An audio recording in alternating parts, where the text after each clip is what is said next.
Macbeth अंक 3। दृश्य 2। Lady Macbeth अपने पति को अपने पास बुलाती है और दोनों दिल खोलकर बातें करते हैं। दोनों अपनी मौजूदा स्थिति से बहुत नाखुश है। लेडी मैकबेथ इसलिए क्योंकि उसे जो चाहिए था वो मिलने के बाद भी उसकी चिंता कम नहीं हुई है, और मैकबेथ इसलिए क्योंकि उसे डर है कि बैंकों को क्या पता चल जाएगा। वो अपनी पत्नी से कहता है कि उसके पास इस स्थिति से निपटने की एक योजना है, लेकिन वो उसे ये नहीं बताता कि उसने बैंकों की हत्या की योजना पहले ही बना ली है। वो नहीं चाहता कि वो इस झंझट में और उलझे। लेडी मैकबेथ क्या बैंक को दरबार छोड़कर चला गया है? सेवक: हाँ महोदया, लेकिन वो आज रात वापस आ रहा है। लेडी मैकबेथ: राजा से कहो कि जब उनके पास समय हो मैं उनसे बात करना चाहूंगी। सेवक: मैं करूंगा महोदया। निकलता है। लेडी मैकबेथ: हमारे पास कुछ भी नहीं है और हमने सब कुछ दे दिया। हमें वो सब कुछ मिल गया जो हम चाहते थे, बिना ज्यादा खुश हुए। हम अपने पीड़ितों की तरह ही बेहतर रहेंगे, बजाय इसके कि हम सबको मारते हुए चिंता में जिए।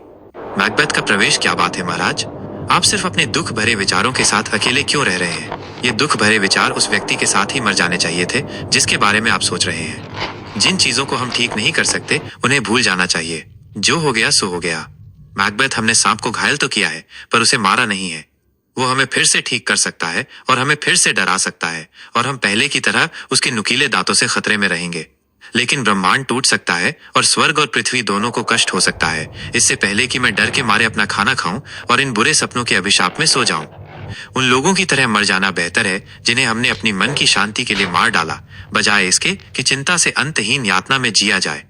डंकन अपनी कब्र में है। कम से कम एक चिंता भरी जिंदगी के बाद उसे रात में अच्छी नींद तो आ सकती है। राजद्रोह ने अपना सबसे बुरा हाल कर दिया है। तलवारें, जहर, घरेलू दुश्मन, विदेशी दुश्मन, अब उसका कुछ भी नहीं बिगाड़ सकता। लेडी मैकबेथ: आओ मेरे प्यारे स्वामी, अपनी कठोर अभिव्यक्ति को नरम करो। आज रात अपने मेहमानों के साथ खुश और आनंदित रहो। मैकबेथ: मैं करूंगा मेरे प्यारे, और मुझे उम्मीद है कि तुम भी ऐसा ही करोगे। बैंकों पर विशेष ध्यान देना। अपने रूप और शब्दों दोनों से उसे एक सम्मानित अतिथि की तरह समझो। जब तक हम खतरे में हैं, हमें उसकी चापलूसी करनी चाहिए और अपने सच्चे इरादों को छिपाने के लिए अपने चेहरों से अपने दिलों को ढकना चाहिए। लेडी मैकबेथ: तुम्हें इस तरह की बातें बंद करनी होंगी। मैकबेथ: हे मेरी प्यारी पत्नी, मेरा मन बिच्छुओं से भरा हुआ लग रहा है। तुम्हें पता है कि बैंको और उसका बेटा फ्लेंस अभी भी जीवित हैं।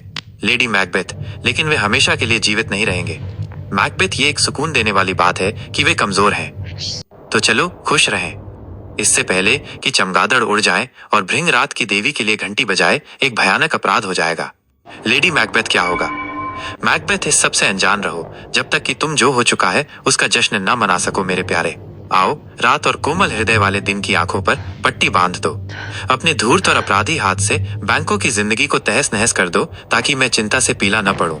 अंधेरा हो रहा है और कौवे जंगल में अपने साथी पक्षियों के पास जाने के लिए उड़ रहे हैं। दिन की पौष्टिक चीजें ऊँघने लगी हैं, जबकि रात के शिकारी जाग रहे हैं और शिकार की तैयारी कर रहे हैं। तुम मेरी बात सुनकर हैरान लग रहे हो, लेकिन अभी कुछ मत कहो। जो चीजें बुरी तरह से शुरू हुई थीं, वे आगे के बुरे कर्मों से और भी बदतर हो जाती हैं। तो कृपया मेरे साथ आओ, बाहर निकलें।